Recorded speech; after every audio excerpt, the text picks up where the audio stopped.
भारतासोबत व्यापारावर चर्चा पुढे जाणार नाही. समस्या सुटल्यानंतर भारतासोबत चर्चा होईल. 50% टॅरिफ लावल्यानंतर डोनाल्ड ट्रम्प यांचं नवं विधान. निवडणूक आयोगाकडून उपराष्ट्रपती पदाच्या निवडणुकीसाठी अधिसूचना जारी. निवडणुकीच्या नामांकन प्रक्रियेला सुरुवात. उमेदवारी अर्ज दाखल करण्याची 21 ऑगस्ट शेवटची तारीख. 22 ऑगस्टला कागदपत्रांची छाननी केली जाणार असल्याची माहिती. उत्तर काशीमध्ये महाराष्ट्रामधील 150 पर्यटक अडकले. 120 जणांची संपर्क झाल्याची माहिती. 31 जणांसोबत संपर्कासाठी प्रयत्न. उत्तर काशीमध्ये पूर आणि भूस्खलनामुळे झाली मोठी हानी. ईडी एखाद्या ठगासारखं वागू शकत नाही. या यंत्रणेला कायद्याच्या चौकटीतच काम करावं लागेल.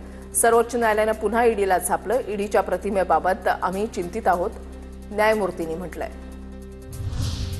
गोळीबार प्रकरणी महेश गायकवाडांची उच्च न्यायालयामध्ये धाव. गणपत गायकवाडांवर नोंदवलेल्या गुन्ह्याचा तपास योग्यरित्या केला नसल्याचा दावा. तपासासाठी सीबीआय किंवा एसआयटी स्थापन करण्याची याचिकेतून मागणी. ऊसतोड महामंडळाचा कारभार अजित पवारांनी स्वतःकडे घ्यावा. धनंजय मुंडेंची अजित पवारांकडे मागणी. तर सामाजिक न्याय विभागाचे मंत्री संजय शिरसाट यांच्याशी बोलावं लागेल. अजित पवारांची प्रतिक्रिया.